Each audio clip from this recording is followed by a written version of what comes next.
దుండగుడు రాజకుమార్ హత్య చేయడం జరిగింది. మనం ఉన్నటువంటి ఈ ప్రాంతంలోనే వారితో పాటుగా ఈ అభం శుభం తెలియనటువంటి ఒక వికలాంగురాలైనటువంటి మైనర్ బాలిక అక్క కూడా వారితో పాటుగానే ఉంది. మొత్తం మీద తను రక్తపు మరుగులో ఉందని చెప్పేసి అయితే చెప్తా ఉన్నారు. అందరికీ కూడా ఇప్పుడు కలిసిపోసేటువంటి ప్రయత్నం ఏంటంటే మైనర్ బాలికకు ఇప్పుడు తల్లి లేదు, తండ్రి లేడు, మొత్తం మీద ఒక అనాథగా మిగిలినటువంటి పరిస్థితి అయితే మనకు కనబడుతూ ఉంది.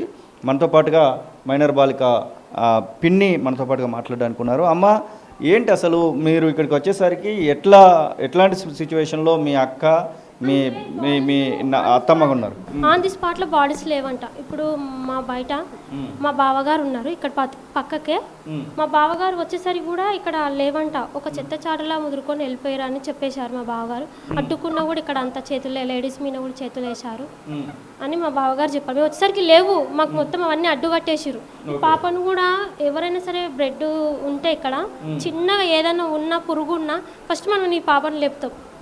ఈ పాప లేచి బయట కూర్చోబెట్టినాక మనం బయటకు వస్తాం. అలాంటిది వాళ్ళని తీసుకెళ్ళారంటే కానీ పాపని తీసుకెళ్ళాలి. మేము ధర్నాకు వస్తుంటే ఆ పాపని తీసుకొచ్చామండి. పోలీసు వాళ్ళు అప్పుడు కూడా అడ్డుకున్నారు ఆ పాపని తీసుకురావడానికి. ఏంటి మొత్తం మీద వాడైతే చనిపోయాడు, వాడు చనిపోయినటువంటి పరిస్థితి మీకు చెప్పినటువంటి మీకు వచ్చినటువంటి సమాచారం మేరకు ఇదే ప్రాంతంలో జరిగిందా హత్య? ఇదే ప్రాంతంలోనే అంటాను. మా మా మా బావగారు చూసినప్పుడు ఇదే ప్రాంతంలో మా అక్క అక్కడ ఉన్నదంట, మా అత్తమ్మ ఇక్కడ ఉన్నదంట.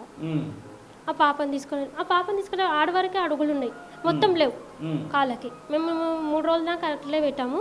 మా కార్యక్రమాలు ఉన్నాయి కాబట్టి ఇల్లు క్లీన్ చేయాలి, 4 వస్తారని చెప్పేసి మేము కడిగేసాము. లేకపోతే మీకు క్లూస్. వాడు సూసైడ్ చేసుకొని అయితే చనిపోయిండు. చనిపోయేటప్పుడు ఒక వీడియో రిలీజ్ చేసిండు, ఏదో డబ్బులు ఖర్చు పెట్టినాము అని చెప్పేసి ఏదో రిలీజ్ చేసిండు. నిజంగానే అట్లాంటి రిలేషన్ ఏమైనా ఉందా వాడికి, మీ అక్క కుటుంబానికి, మీ బావకి మధ్య? ఏం లేదండి, అంత ఫేకే లేదు. మా బావ దగ్గర నుంచి అతను తీసుకున్నాడు. ఎప్పుడు అప్పుల్లోనే ఉంటారు. మీరు అక్కడ ఊరికి వెళ్ళినా కూడా మీకు ఇదే ఇన్ఫర్మేషన్ ఇస్తాడు. వాడు ఒకడు ఇంకోరికి ఇచ్చేటోడు కాడు, కానీ మా దగ్గరికి వెళ్ళి వాడు తీసుకుంటాడే ఉంది. లేదు, రావు, ఎప్పుడు అప్పుల్లో ఇంటి ముందరికే వస్తారు. ఏంటి పాప ఇప్పుడు అసలు మాట్లాడగలుగుతుందా? కనీసం తన పని తన ఏమైనా చేసుకోగలుగుతుందా? ఏంటి తనకు సంబంధించి? రాదండి, పాపకి ఎలాంటిది రాదండి. మనం రావు, మనం తినబెడతా అంటే మనం తినబెట్టాలి. ఏవి రావు పాప కాబట్టి మీరు చూడండి, రావు పాపకి. నైట్ టైంలో వాళ్ళు బాగా గుర్తుకొస్తారని ఇప్పుడు ఈ రూమ్లో కూర్చోబెడతాను.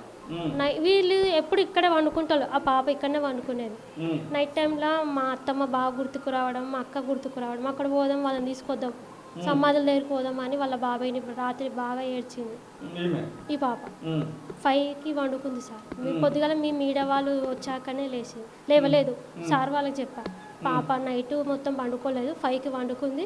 జస్ట్ రిక్వెస్ట్ అని అంటే TV9 వాళ్ళు వచ్చాకనే ఆ పాప లేచిందండి. ఆమె గురించి ఏమైనా మరి భరోసా దొరికిందా ఏంటి? దానికి సంబంధించి మీరు ఉంటారు అయినా కానీ సొంత ఇప్పుడు ఇంట్లో వాళ్ళకంటే మనం అయితే చూసుకోలేం కదా. ఇచ్చారు సార్ వాళ్ళు వచ్చారు. నేను మా కార్యక్రమం అయిపోయినాక మాట్లాడతామని చెప్పారు. 3 చూశారంట, మీరు డిస్కషన్ చేసి చెప్తే మీరు సహకరిస్తే అని చెప్పారు.